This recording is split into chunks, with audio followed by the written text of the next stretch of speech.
Hi students, this is our 7th lecture on ray optics. In previous lecture we have seen part 1 of lenses. Now in this lecture we are going to see the part 2 of lenses, and also we are going to see the total internal reflection. Okay. Now in last period we have seen Newton's formula to find focal length of a lens. F is equal to under root x1 x2, where x1 and x2 are the distances of object and image from the focus. Okay, now we are going to see the another method to find focal length of the lenses, that is displacement method. Okay, now if we consider a lens, its optic center, two foci to the both sides, and a principal axis. Okay, now if we put an object here, then its image will form like this. This is the first position of lens, and this is first image I1. The object size is O and the image size is I1 for the first position of a lens. This image is magnified when the lens is close to object. Okay, now this without changing the position of screen and object, हम object की position change नहीं करने वाले और screen की भी position नहीं change करने वाले. सिर्फ ये लेंस जो है वो हम ऑब्जेक्ट से दूर लेके जाएंगे. तो यहाँ स्क्रीन पे जो इमेज मिलेगी, the obtained image will be blur. Okay, not sharp. वो शार्प इमेज नहीं मिलती. So we will move the lens towards right till we will not get the sharp image again. Okay, now this distance between object and lens is called as object distance. This is first position, so object distance is u1 and the image distance is v1. Okay, now I will move the lens by a distance x to right, that is away from the object. Okay, so I will move the lens here. Okay, now we will see the formation of image. The ray which is passing through optic center will move without deviation, without any refraction. The image will form here. Now see, the image size is diminished. Same screen पे, same जगह पे object है, हमें second time एक image मिली है I2 जो clear है वो स्क्रीन पे. ओके, दूसरी कौन सी भी जगह पे ये इमेज क्लियर नहीं मिलती. पहले फर्स्ट पोजीशन यहाँ थी और ये सेकंड पोजीशन यहाँ है. ओके, ये खाली दो जगह पे हमें उस स्क्रीन पे क्लियर इमेज मिलेगी. पहली इमेज जो when lens is close to object था, तो पहली इमेज जो मिली वो मैग्नीफाइड थी. अब लेंस अवे फ्रॉम ऑब्जेक्ट है, तो जो दूसरी इमेज मिली वो डिमिनिश्ड है. ओके, तो ये जो दो पॉइंट रहते इसे कॉन्जुगेट फोसाई कहते हैं. फिर से सुनो, ये जो दो पॉइंट है, जिस पॉइंट के पास हमें क्लियर शार्प इमेजेस मिलते हैं एट सेम प्लेस, तो वो दो पॉइंट को हम कहते हैं कॉन्जुगेट फोसाई. ओके, अब ये जो नया ऑब्जेक्ट डिस्टेंस है u2, वो पुराने इमेज डिस्टेंस इतना रहता.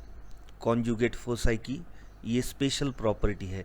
u2 must be equal to v1, और जो नया इमेज डिस्टेंस है v2 वो पहले के ऑब्जेक्ट डिस्टेंस इतना u1 इतना रहता. Okay, and the distance between to lenses is x. अब ऑब्जेक्ट और स्क्रीन के बीच का डिस्टेंस जो है उसे हम कैपिटल D से दिखाएंगे, which is always greater than 4 times the focal length. Focal length के 4 टाइम्स रहता. ओके, दो लेंस के बीच में कॉन्जुगेट फोसाई के बीच में का डिस्टेंस x है, और ऑब्जेक्ट और स्क्रीन के मीन्स ऑब्जेक्ट और इमेज के बीच का डिस्टेंस कैपिटल D है. So in short capital D is the object distance plus image distance. Okay, so it is greater than 4f. अब फोकल लेंथ निकालना है, तो focal length is given by the formula d square minus x square by 4d. यहाँ d is distance between object and image and x is the distance between two conjugate foci or two positions of a lens. Okay, तो formula याद रखो, focal length is equal to d square minus x square upon 4d. Okay, now magnification is given by, in first case, image size I1 upon object size O means which is also equal to image distance v1 upon object distance u1. Okay, first case में ये magnification है, ये general regular अपना formula है.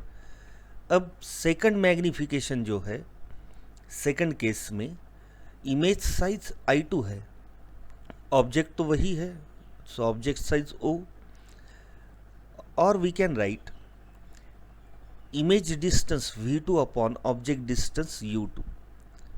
लेकिन हमने देखा v2 image distance ये पहले केस के ऑब्जेक्ट डिस्टेंस इतना है, सो v2 इक्वल टू u1 और u2 equal to v1.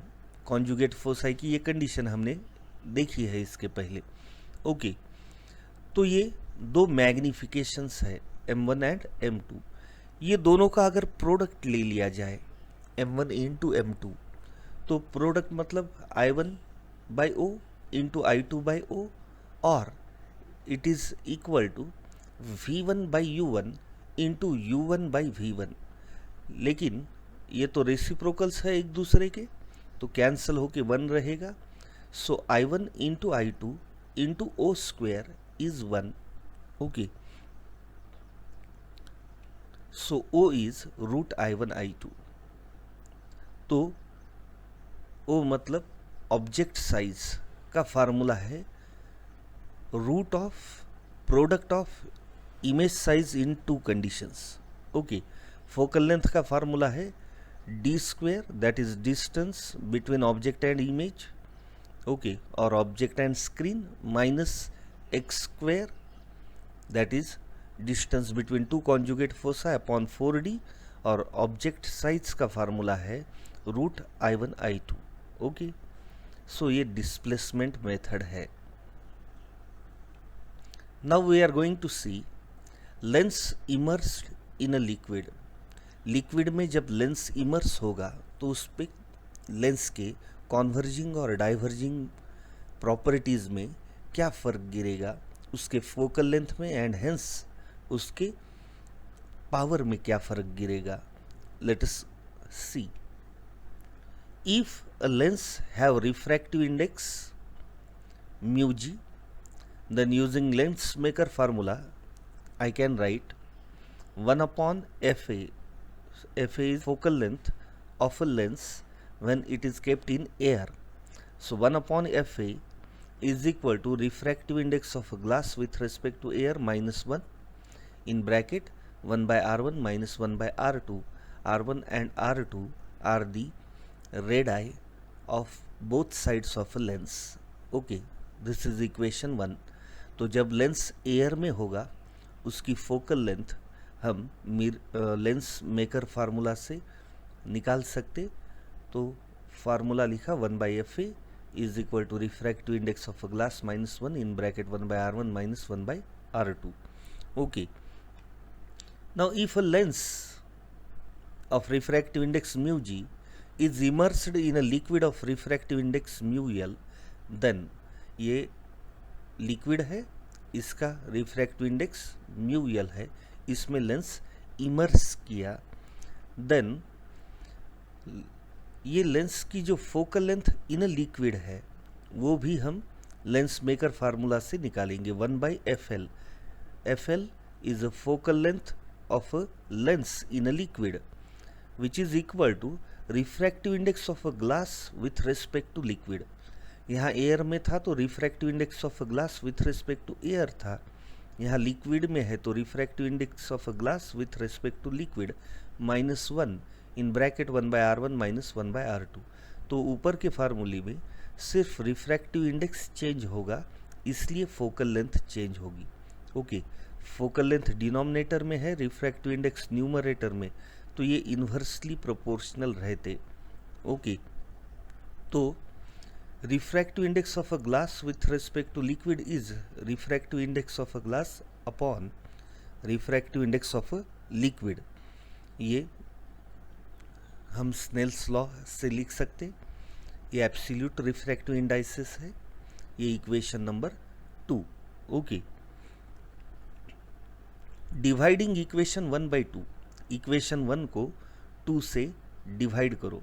Okay, I will get focal length of a lens in a liquid upon focal length of a lens in air is equal to refractive index of a glass with respect to air -1 upon refractive index of a glass with respect to liquid -1. तो अभी हमने देखा कि focal length और refractive indices ये inversely proportional रहते, तो यहाँ ऊपर FL है तो नीचे उसका रिफ्रैक्टिव इंडेक्स आएगा, नीचे FA है तो ऊपर उसका रिफ्रैक्टिव इंडेक्स आएगा. ओके, तो ये है ratio of focal lengths. Okay, तो समराइज करो क्या क्या हमने प्रूफ किया. एक तो फोकल लेंथ इन एयर का फार्मूला लेंस मेकर फार्मूला से लिखा, फोकल लेंथ इन लिक्विड का फार्मूला लेंस मेकर फार्मूला से लिखा, दोनों का रेशो लिख दिया. ओके, अब डिफरेंट केसेस देखेंगे.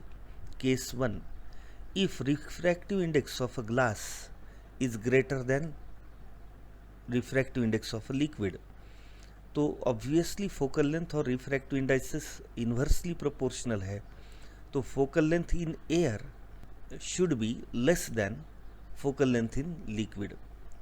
जब ग्लास एयर में था तब फोकल लेंथ कम रहेगी क्योंकि रिफ्रैक्टिव इंडेक्स ज़्यादा है, और जब वो लिक्विड में जाएगा तो फोकल लेंथ ज़्यादा रहेगी क्योंकि रिफ्रैक्टिव इंडेक्स कम है. Okay, so the nature of lens remains unchanged. Nature of lens मतलब जो कॉन्वर्जिंग लेंस है वो कॉन्वर्जिंग ही रहेगा, जो डाइवर्जिंग लेंस है वो डाइवर्जिंग ही रहेगा. ओके, सिर्फ उसके फोकल लेंथ जो है वो लिक्विड में जाने के बाद बढ़ती है. Okay, but its focal length increases and hence power of a lens decreases. Focal length and power are inversely proportional. Power is equal to 1 by F. तो अगर फोकल लेंथ इंक्रीज हुई लिक्विड में तो लिक्विड में power decrease होती है. Converging and diverging ability decreases in a liquid. कब? जब लिक्विड का रिफ्रैक्टिव इंडेक्स कम होगा और लेंस का ज़्यादा होगा तो. Okay, case 2, second case, if refractive index of a glass and liquid are equal. Okay, glass का और लिक्विड का इधर देखो सेकंड फार्मूला में दोनों का रिफ्रैक्टिव इंडेक्स अगर इक्वल है तो ये रेशो 1 आएगा, 1 - 1 0 होगा, 1 by FL इज 0 मतलब FL is infinity. Focal length in a liquid is infinity. Infinity focal length रहती प्लेन ग्लास शीट के लिए. ओके, तो लेंस की डाइवर्जिंग प्रॉपर्टी जो है वो ख़त्म हो जाती लिक्विड में जाने के बाद. It behaves like a plain glass sheet. Okay, so it means lens behaves as a plain glass plate. Lens becomes invisible in the medium. दोनों का रिफ्रैक्टिव इंडेक्स सेम है, तो लेंस वो मीडियम में इमर्स करने के बाद नहीं दिखाई देगा, इनविजिबल होगा. Okay. Case 3, if the refractive index of a glass is less than the refractive index of a liquid.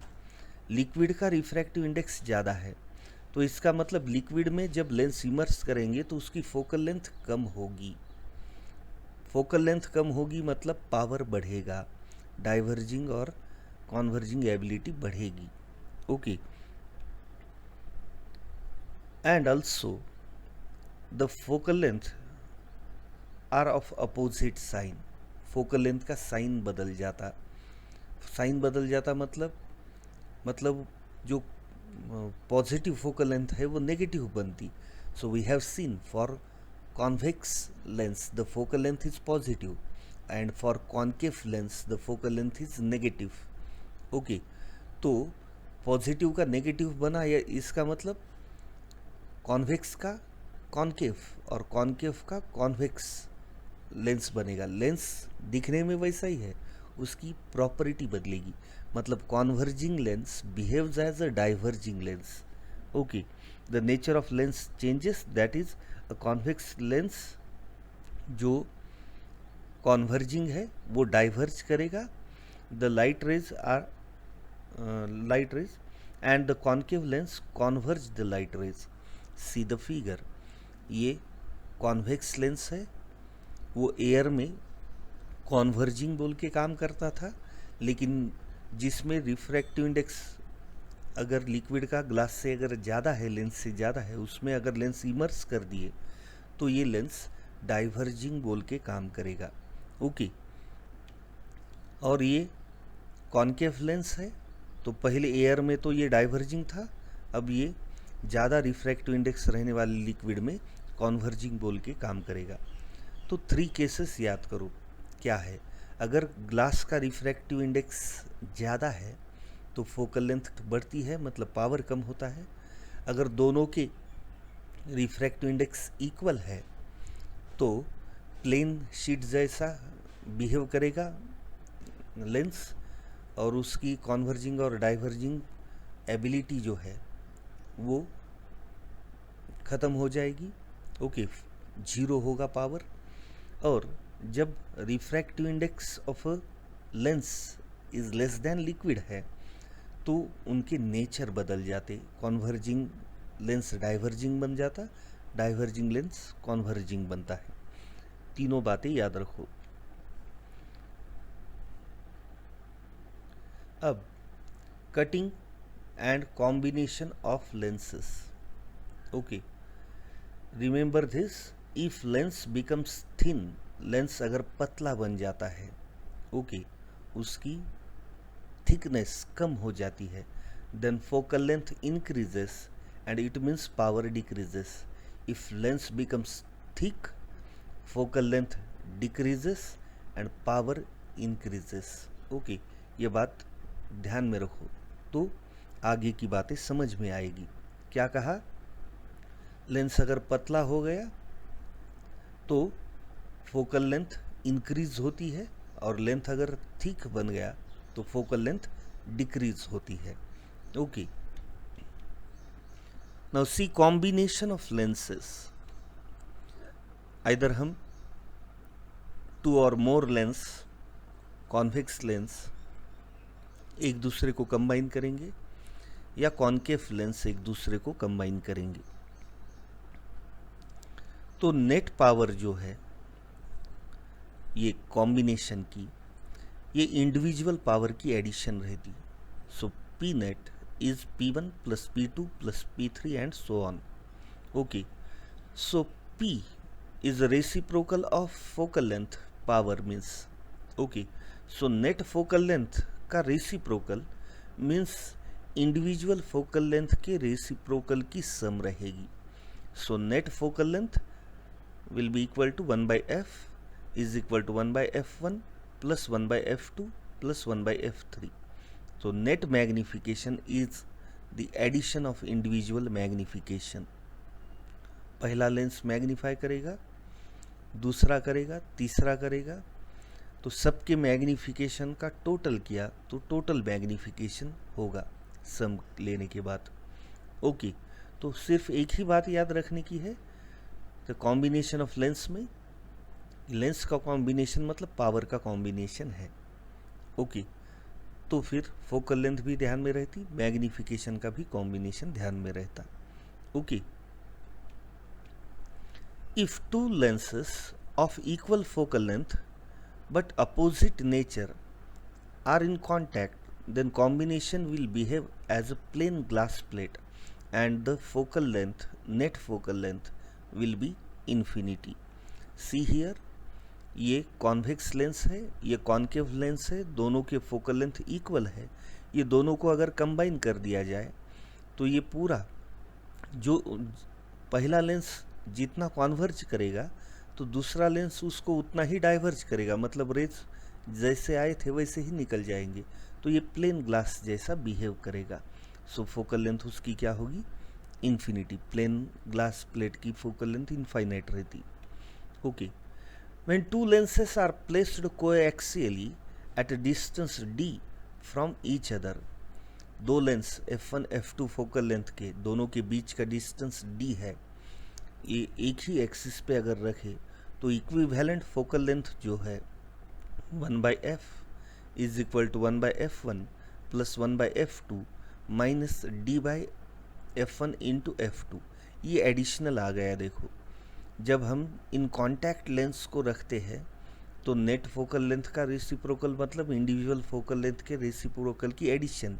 इससे पहले हमने देखा, यहाँ नया क्या आ गया कि minus D upon f1 by f2। Okay, तो दो लेंस में अगर गैप है और वो गैप d है तो उसकी इक्विवेलेंट फोकल लेंथ जो है वो बढ़ेगी। यहाँ रेसिप्रोकल में सब्ट्रैक्शन किया मतलब कम किया, रेसिप्रोकल कम हुआ मतलब फोकल लेंथ बढ़ गई, मतलब पावर कम हो गई, तो इसकी पावर कम हो जाती। Okay, so equivalent power 1 by F मतलब P, 1 बाई F1 मतलब P1, 1 बाई F2 मतलब P2 minus D into 1 by F1 मतलब P1 इंटू 1 बाई F2 मतलब P2। So net power is P1 plus P2 minus D into P1 P2। Okay, so equivalent power कम होगी।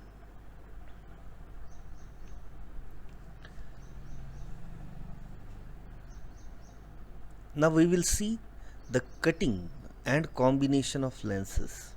Okay, एक lens है biconvex, उसकी focal length f है, उसका power p है, और हमने उसको ऐसा वर्टिकल कट कर दिया।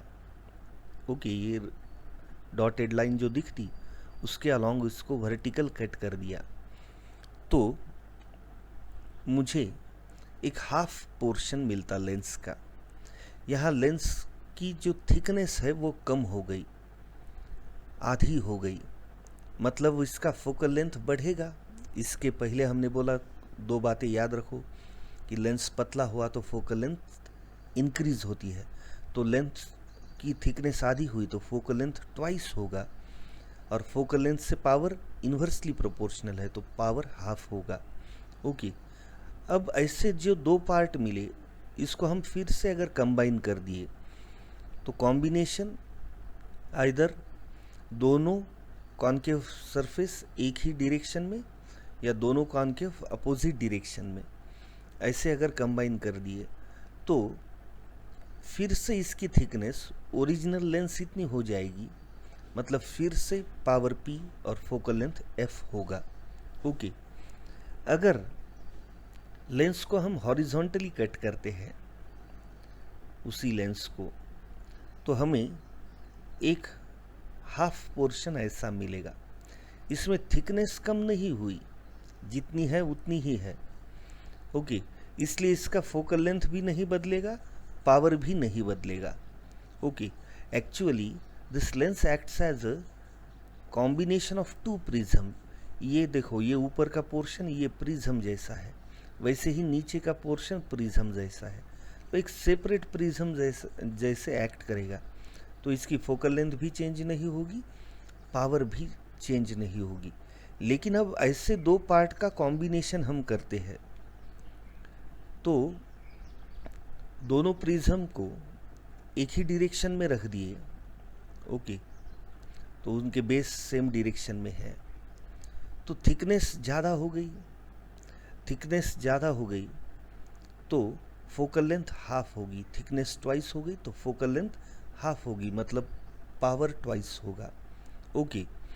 और इसको अपोजिट डायरेक्शन में अगर रखेंगे, मतलब इसका बेस नीचे है तो उसका बेस ऊपर, और दोनों एक ही कॉन्वर्जिंग एबिलिटी के लेंस है, तो ये दो प्रिज्म अपोजिट डायरेक्शन में हमने 10वीं में कैंसलेशन ऑफ डिस्पर्शन देखा था, न्यूटन्स एक्सपेरिमेंट। तो न्यूटन ने ऐसे दो प्रिज्म अपोजिट रखे और जो डिस्पर्शन ऑफ लाइट होता है उसको फिर से कंबाइन कर दिया दूसरे ने, ऐसा था। तो इसका मतलब ये पहला जो डाइवर्ज करेगा दूसरा उसको उतना ही कॉन्वर्ज करेगा, तो नेट इफेक्ट जो होगा वो प्लेन मिरर जैसा होगा, प्लेन ग्लास शीट जैसा होगा। तो इसके लिए इसकी फोकल लेंथ इनफाइनाइट बन जाती, ओके। तो ध्यान में रखो कि लेंस की थिकनेस अगर कम हो गई तो फोकल लेंथ ट्वाइस होगी, पावर हाफ, उसको कंबाइन कर दिया तो फिर से उतनी ही थिकनेस मिलती, इसलिए no change in power and focal length. Horizontal cut करने के बाद उसकी थिकनेस उतनी ही है, so no change in focal length and power. लेकिन कंबाइन करने के बाद अगर सेम साइड को बेस है तो थिकनेस बढ़ेगी और फोकल लेंथ हाफ होगी, मतलब पावर ट्वाइस होगा। उसको अपोजिट डायरेक्शन में रखेंगे तो it will behave as a plane glass sheet. Now silvering of lens, okay. On silvering the surface of a lens, it behaves as a mirror. Lens के दो side रहते, दोनों में से एक साइड को अगर हम सिल्वरिंग करेंगे तो वो मिरर जैसा बिहेव करेगा। So it is combination of mirror as well as lens, दोनों का कॉम्बिनेशन है, okay. The focal length of the silvered lens is, जो सिल्वर्ड लेंस है उसकी फोकल लेंथ जो है वो 1/f is equal to 2/fl plus 1/fm, ये फार्मूला से दी जाएगी।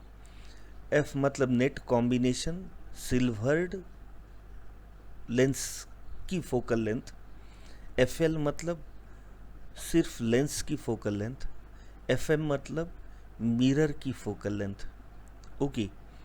तो लेंस में दो बार रिफ्रैक्शन होगा, पहले जब रे जाएगा लेंस में से, दूसरी बार जब मिरर से रिफ्लेक्ट होके जाएगा, तो लेंस का दो बार रिफ्रैक्शन करता है, तो इसके ऊपर 2 लिखना, ओके। ये ट्रिक बता रहा मैं, ये याद रखने की ट्रिक है। 1/f is equal to 2/fl plus 1/fm, okay. तो ये फार्मूला है सिल्वर्ड लेंस के फोकल लेंथ का। तो यहाँ FL मतलब focal length of a lens from which refraction takes place twice, and FM means focal length of a mirror from which reflection takes place, okay. Now types of lens,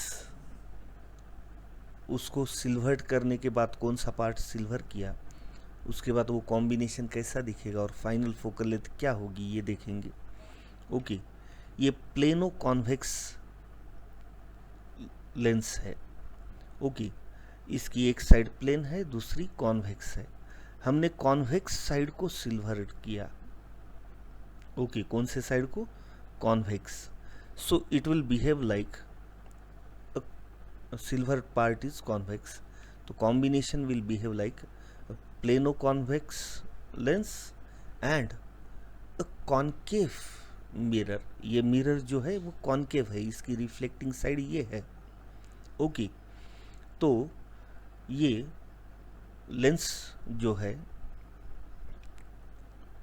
mirror जो है उसकी focal length होगी r/2 और lens की focal length होगी, ये plano convex lens है तो उसकी फोकल लेंथ होगी r/μ-1। ओके, बाई कॉन्केव रहता तो यहाँ 2 आ जाता था। हमने लेंस के फोकल लेंथ डिटेल डिस्कस किया लेंस मेकर फार्मूला लेके। ओके, तो उससे ये फार्मूला आया। तो लेंस का, प्लेनो कॉन्वेक्स लेंस का फोकल लेंथ है r/μ-1। ये कॉन्केव मिरर का फार्मूला है r/2 फोकल लेंथ का। और जो इसके पहले फार्मूला लिखा हमने 1/f is equal to 2/fl plus 1/fm, वो फार्मूला अगर यूज करें तो मुझे focal length of a silvered plano convex lens जो है उसकी फोकल लेंथ मिलती r/2μ। ओके, इसके पहले का फार्मूले में ये दो वैल्यू डाल के कैलकुलेशन करने के बाद इसकी फोकल लेंथ मिलती r/2μ। इसका कॉन्वेक्स पार्ट सिल्वर्ड किया, ये याद में रखो। ओके, जब प्लेनो कॉन्वेक्स लेंस है वही, लेकिन प्लेन सरफेस जो है वो सिल्वर करेंगे तो it will behave, silver part जो है वो प्लेन है तो it will behave like a plano convex lens plus a plane mirror. ये पार्ट जो है वो प्लेन मिरर बोल के काम करेगा। तो ये प्लेन मिरर जो है उसकी फोकल लेंथ इनफाइनाइट रहती और प्लेनो कॉन्वेक्स लेंस की फोकल लेंथ ऊपर की ही r/μ-1। ये वैल्यू हम अगर वो फार्मूले में डाल दिए तो मुझे plano convex lens which is silvered from plane side का फोकल लेंथ मिलेगा r/2 इन ब्रैकेट μ-1। ओके, तो ये बिहेव करेगा लाइक बाई कॉन्वेक्स लेंस क्योंकि उसकी फोकल लेंथ का फार्मूला ये है। ओके, अब ये बाई कॉन्वेक्स लेंस है, इसकी एक साइड जो है कॉन्वेक्स साइड उसको अगर हम सिल्वर करते हैं तो it will behave like a by convex lens plus concave mirror. तो बाई कॉन्वेक्स लेंस जो है और कॉन्केव मिरर की फोकल लेंथ r/2 और बाई कॉन्वेक्स लेंस की फोकल लेंथ r/2 μ-1। ये दोनों वैल्यू फार्मूला में रख दिए जाए तो इस सिल्वर्ड लेंस का फार्मूला बनेगा r/2 इन ब्रैकेट 2μ-1। ओके, याद रखो प्लेनो कॉन्वेक्स का कॉन्वेक्स साइड सिल्वर्ड किया तो फोकल लेंथ रहती है r/2μ। प्लेनो कॉन्वेक्स लेंस का प्लेन साइड सिल्वर किया तो फोकल लेंथ मिलती r/2 μ-1। और बाय कॉन्वेक्स लेंस की एक साइड अगर सिल्वर की तो फोकल लेंथ मिलती r/2 इन ब्रैकेट 2μ-1। ओके, तो ये सिल्वरिंग ऑफ लेंस है। अब लेंस के कुछ डिफेक्ट देखेंगे। जो पहला है वो क्रोमैटिक एब्रेशन है। ओके, ये क्रोमैटिक एब्रेशन जो है वो कैसे आइडेंटिफाई होगा? अगर image of a white object is coloured and blurred, अगर वाइट ऑब्जेक्ट है और वो लेंस में देखने के बाद उसकी इमेज कलर्ड दिखने लगती है और थोड़ी ब्लर दिखने लगती है तो इसका मतलब उसमें जो डिफेक्ट है वो क्रोमैटिक एब्रेशन है। अब ये दूर कैसे करेंगे? तो यूज 2 और more lenses in contact by appropriate stops. Stops मतलब उसके बीच में अगर हम प्लेन ग्लास शीट रखते हैं तो उसमें रिफ्रैक्शन होगी, पाथ लेंथ बढ़ेगी और थोड़ा देर लगेगा रेज बाहर निकलने में। तो प्लेन ग्लास शीट को हम स्टॉप्स कहेंगे। तो 2 और ज़्यादा लेंस एक दूसरे के कांटेक्ट में रख के एप्रोप्रिएट स्टॉप्स रख के हम ये जो क्रोमैटिक एब्रेशन है वो दूर कर सकते हैं defect. Okay, second spherical aberration. Okay, इसकी आइडेंटिटी कैसे है, ये डिफेक्ट है तो inability of a lens to form the point image of a point object. Point object की इमेज, पॉइंट इमेज, ये लेंस से डिफेक्ट जिसमें है, ऐसे डिफेक्टिव लेंस से नहीं मिलती। ओके, तो ये डिफेक्ट कैसे दूर करेंगे? Using plano convex lens, to lenses separated by a distance, crossed lenses. हम 3 टाइप से ये स्पेरिकल एब्रेशन दूर कर सकते हैं। मतलब पॉइंट ऑब्जेक्ट की पॉइंट इमेज हमें ऑब्टेन करनी है ये डिफेक्टिव लेंस से, तो प्लेनो कॉन्वेक्स लेंस यूज करो, नहीं तो 2 lenses separated by a distance use करो, या फिर क्रॉस्ड लेंस यूज करो। Okay, third, comma, the shape of image is like comet.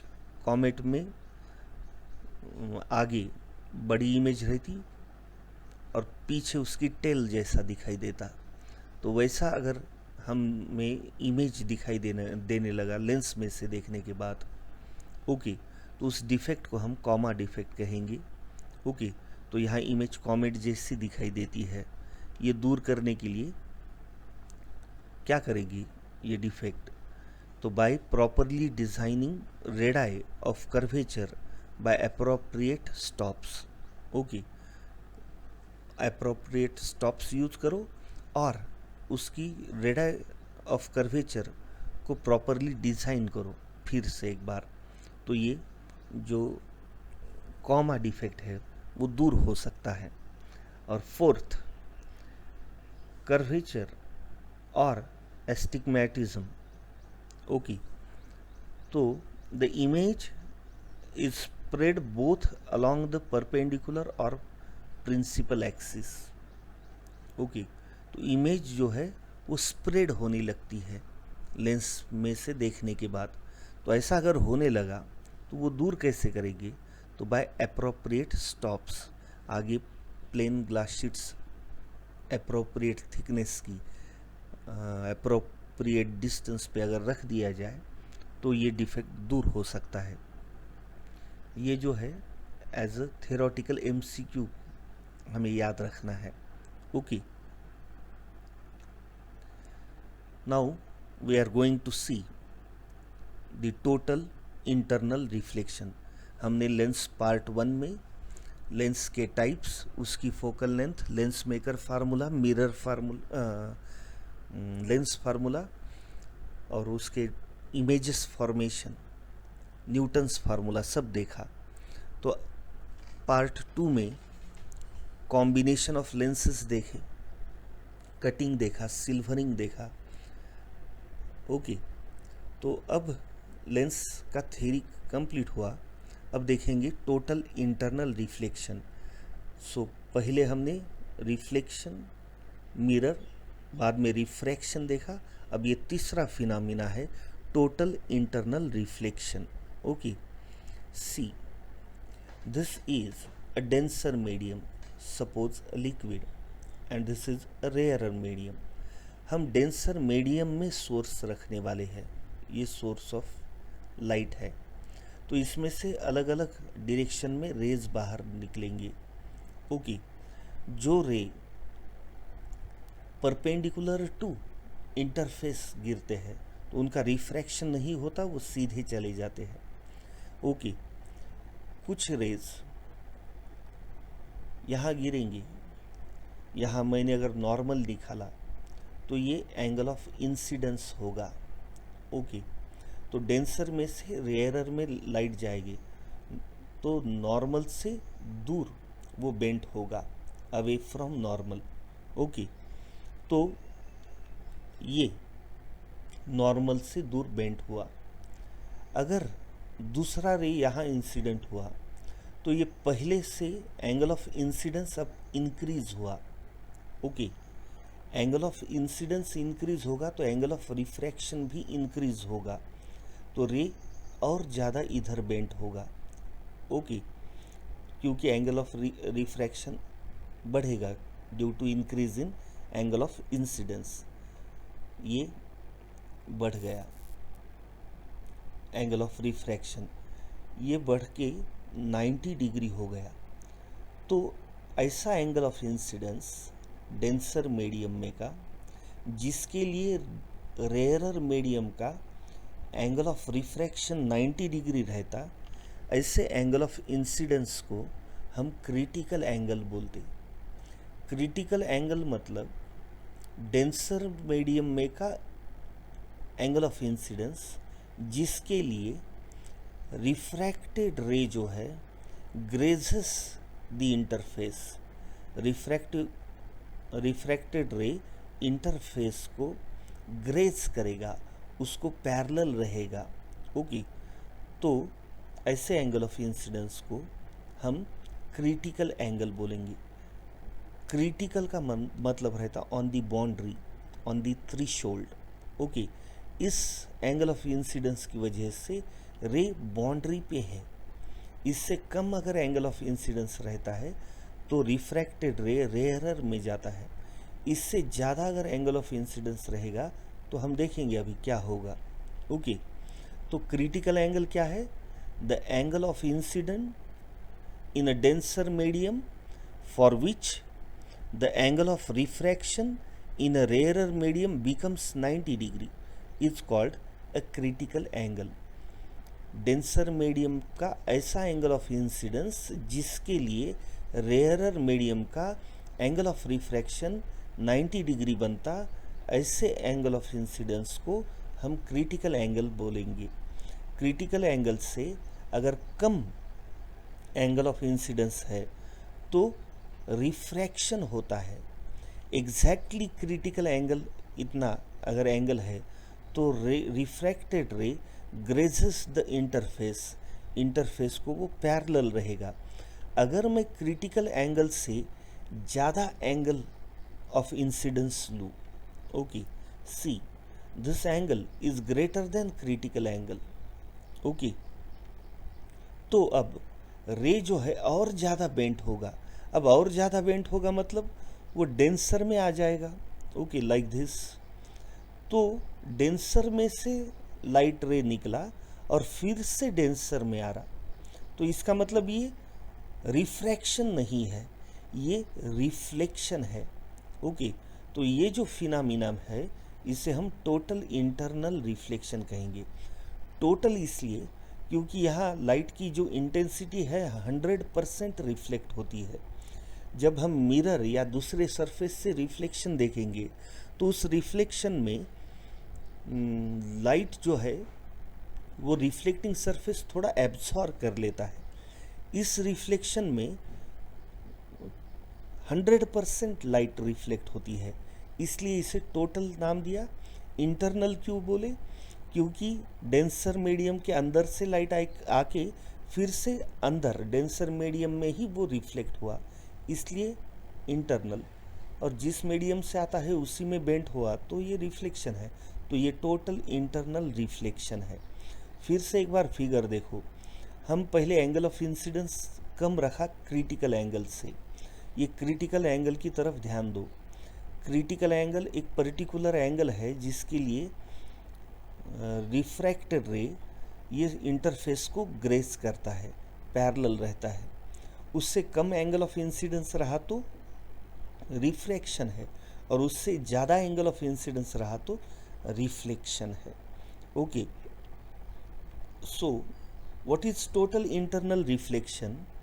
When a ray of light passes from denser to rarer medium and when angle of incidence exceeds the critical angle, then the light ray reflect back into the same medium. The phenomena is called total internal reflection। जब light ये denser medium में से rarer medium में enter करेगा और उसका angle of incidence ये critical angle से ज़्यादा होगा, तब लाइट रे रिफ्लेक्ट होगा फिर से सेम डेंसर मीडियम में। इस फिनोमेना को हम कहेंगे total internal reflection. Okay, now condition for total internal reflection, तो उसके दो कंडीशन है। Number one, the ray must travel from denser to rarer medium, denser से रेयरर में जाएगा तभी नॉर्मल से अवे वो बेंट होगा, तभी ग्रेज करेगा, तभी टोटल इंटरनल रिफ्लेक्शन होगा। ओके, रेयरर में से डेंसर में गया तो टूवर्ड्स नॉर्मल जाएगा वो, तो ज़्यादा से ज़्यादा नॉर्मल को पैरेलल हो सकता वो। ओके, तो वहाँ टोटल इंटरनल रिफ्लेक्शन नहीं दिखेगा। लेकिन जब रे डेंसर से रेयरर मीडियम में जाएगा तो हमें टोटल इंटरनल रिफ्लेक्शन दिख सकता है, पहली कंडीशन। दूसरा, the angle of incidence i must be greater than critical angle c. Okay, इससे पहले के फिगर में हमने देखा कि एंगल ऑफ इंसिडेंस अगर क्रिटिकल से कम है तो रिफ्लेक्शन नहीं रिफ्रैक्शन होता है, ज़्यादा अगर है तो ही रिफ्लेक्शन होगा। तो ये दो कंडीशंस हैं फॉर टोटल इंटरनल रिफ्लेक्शन। पहली, ray must travel from denser medium to rarer medium, और दूसरी, the angle of incidence i must be greater than the critical angle c. Okay, now dependence of critical angle. Critical angle कौन कौन से चीज़ों पे depend रहता। Critical angle is directly proportional to wavelength, जितनी wavelength ज़्यादा होगी उतना क्रिटिकल एंगल ज़्यादा होगा। Okay, it is inversely proportional to refractive index, it is directly proportional to temperature. Okay, refractive index अगर ज़्यादा है तो क्रिटिकल एंगल कम। ओके, जब टेम्परेचर बढ़ेगा तो डेंसिटी कम होगी, टेम्परेचर बढ़ेगा तो डेंसिटी कम होगी, तो रिफ्रैक्टिव इंडेक्स कम होगा, तो क्रिटिकल एंगल बढ़ेगा। मतलब टेम्परेचर बढ़ा तो क्रिटिकल एंगल बढ़ेगा। ओके, तो critical angle is directly proportional to wavelength, inversely proportional refractive index and directly proportional to temperature. Okay, now see some examples of total internal reflection. First, looming, an optical illusion in cold countries.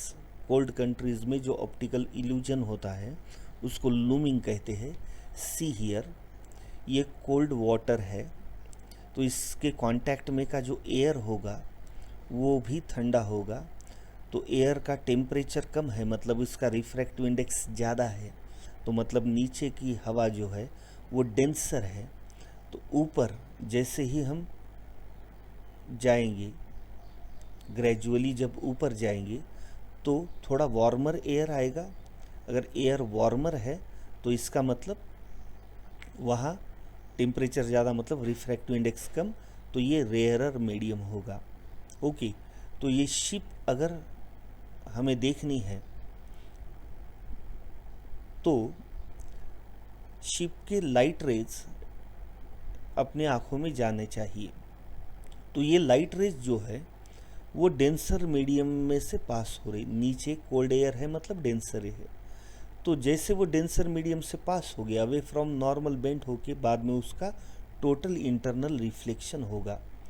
तो हमें जो raise है वो तो ऐसे curve नहीं दिखाई देते, we feel that the rays are coming straight, तो हमें स्ट्रेट में रेज यहाँ से आते हैं ऐसा फील होता है। तो हमें इस शिप की इमेज यहाँ दिखाई देती है ऊपर। ओके, रेयरर मीडियम में, तो डेंसर मीडियम में से रेज आके टोटल इंटरनल रिफ्लेक्शन होके फिर से डेंसर मीडियम में गए तो इमेज हमें दिखाई देती है रेयरर मीडियम में ऊपर, तो इसे कहते हैं लूमिंग इफेक्ट। ये कोल्ड कंट्रीज में होता है। Okay, second, mirage, an optical illusion in deserts. अब ये हॉट कंट्रीज का ऑप्टिकल इल्यूजन है, ये जस्ट लाइक लूमिंग है, खाली फ़र्क ऐसा है। देखो, ये जो सैंड है, रेत, वो हॉट रीजन में गर्म रहती, तो इसका मतलब ज़मीन के आसपास की एयर जो है वो हॉट एयर है। जैसे हम ऊपर जाएंगे एयर कूल हो जाएगी। हॉट एयर मतलब रिफ्रैक्टिव इंडेक्स कम, कूल एयर मतलब रिफ्रैक्टिव इंडेक्स ज़्यादा।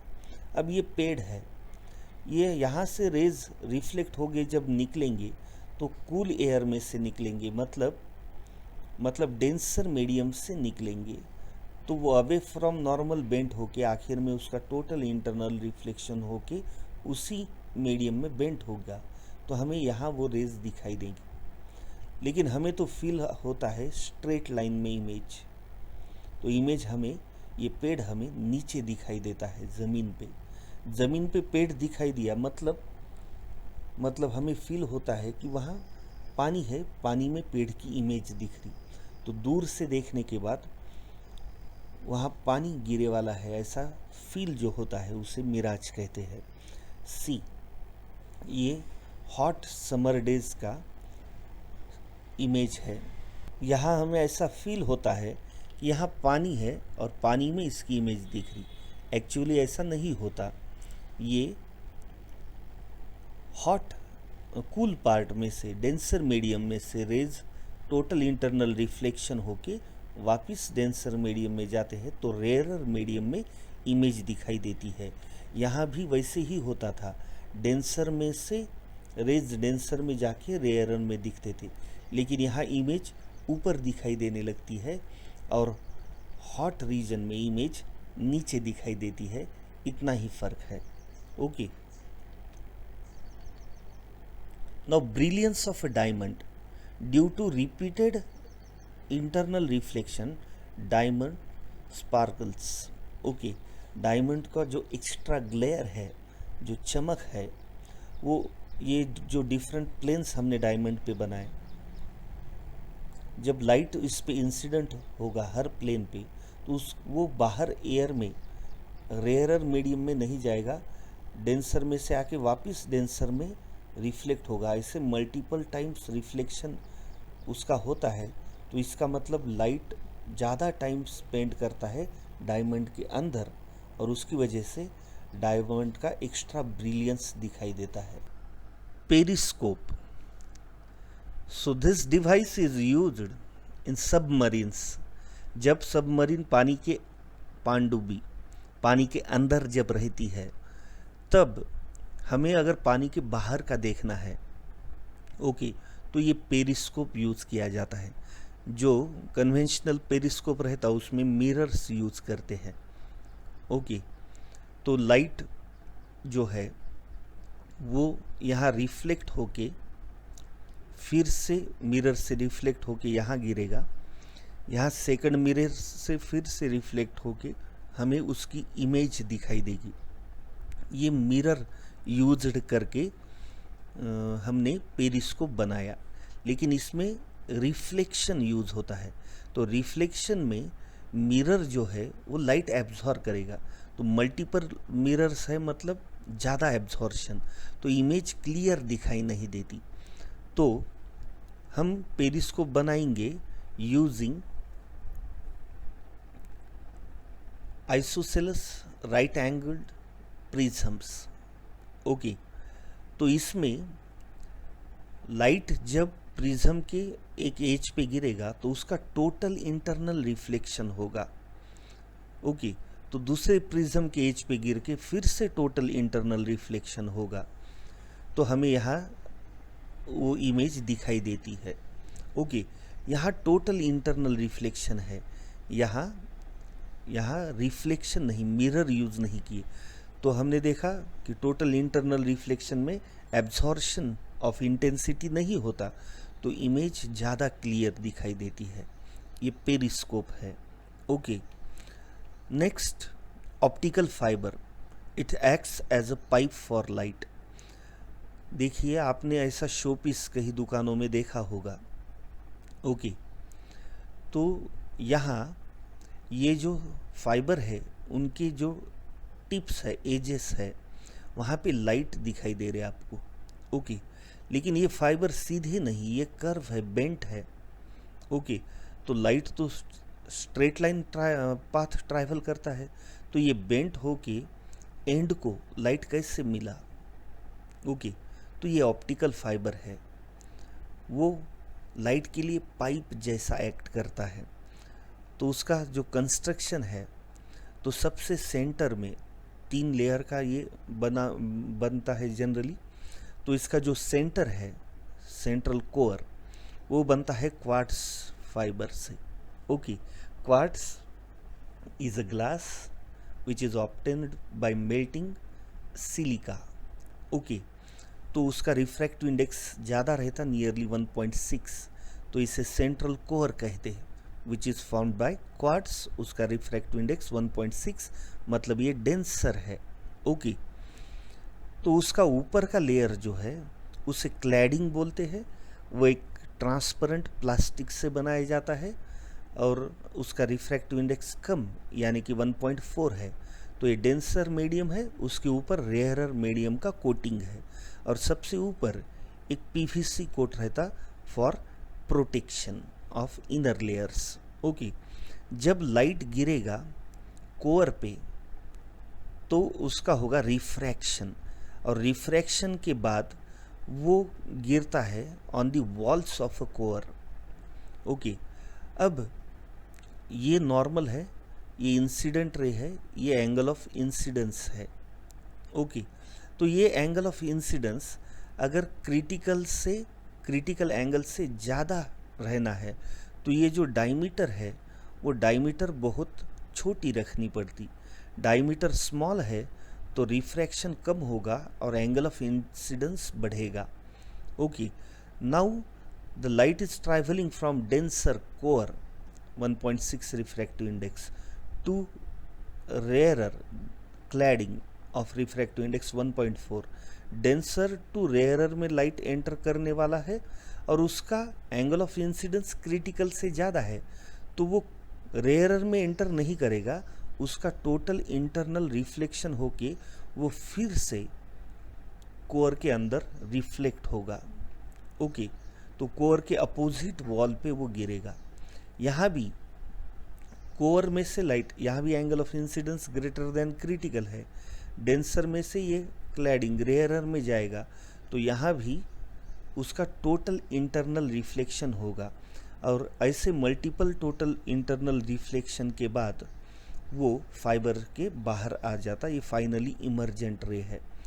तो लाइट अगर ये फाइबर बेंड भी कर दिए तो भी टोटल इंटरनल रिफ्लेक्शन होके वो दूसरे एंड से बाहर आ जाता।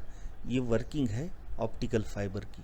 ओके, ये एग्जाम्पल्स थे टोटल इंटरनल रिफ्लेक्शन के। Now field of vision of a fish या स्विमर जब पानी के अंदर तैरता है और वो ऊपर देखेगा बाहर की दुनिया टुवर्ड्स स्काई, तो वो कौन से फील्ड में से ऊपर देख सकता, वो हमें देखना है। ये देखिए, ये लेक में एक तालाब में एक मछली दिखाई, यहाँ फिश।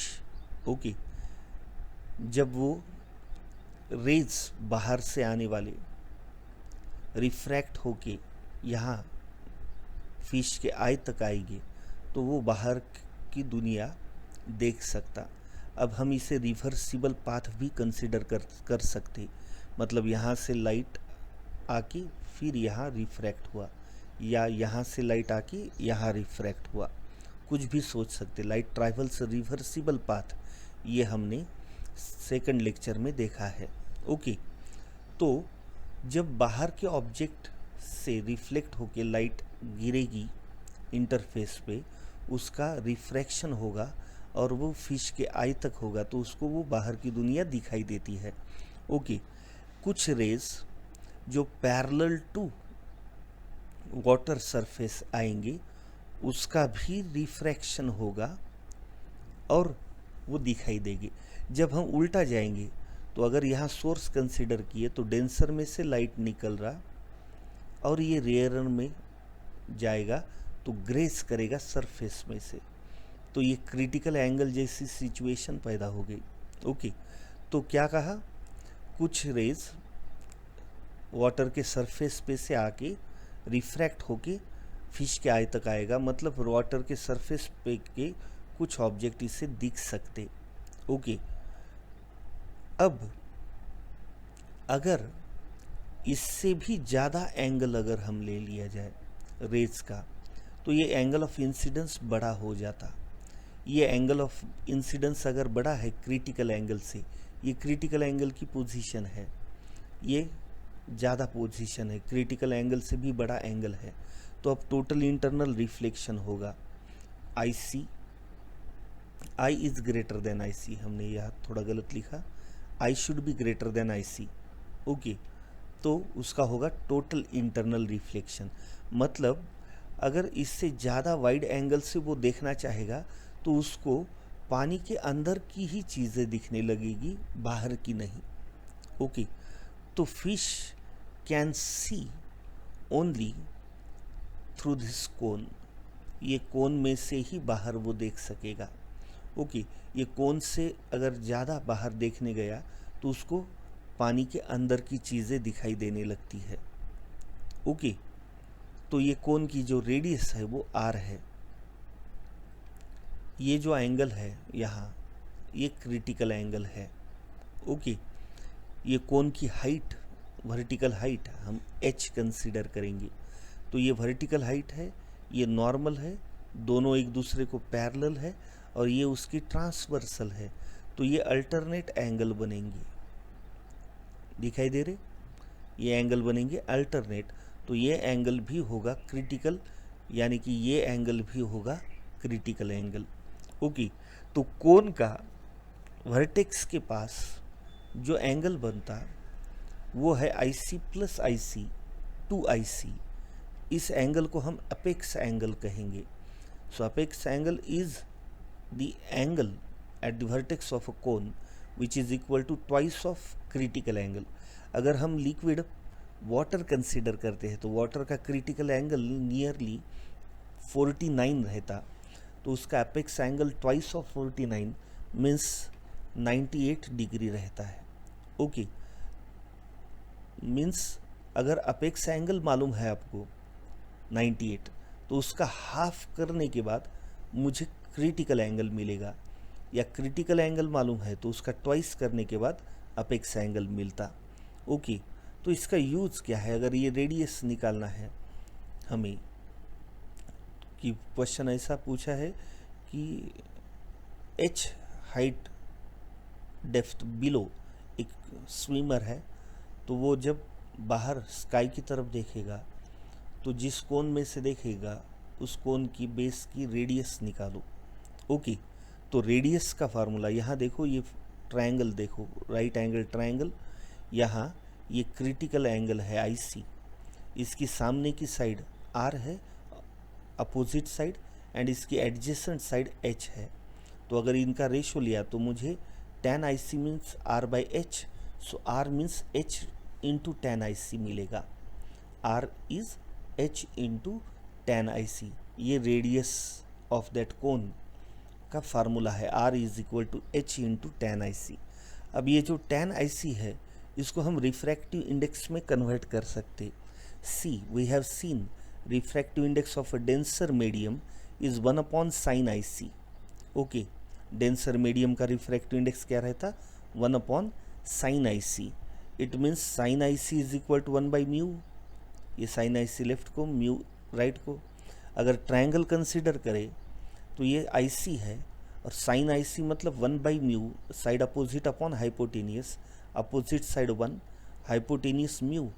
तो हम पाइथागोरस थ्योरम यूज़ करके रहे वाली साइड निकाल सकते हैं, म्यू स्क्वायर माइनस 1 का रूट, ओके।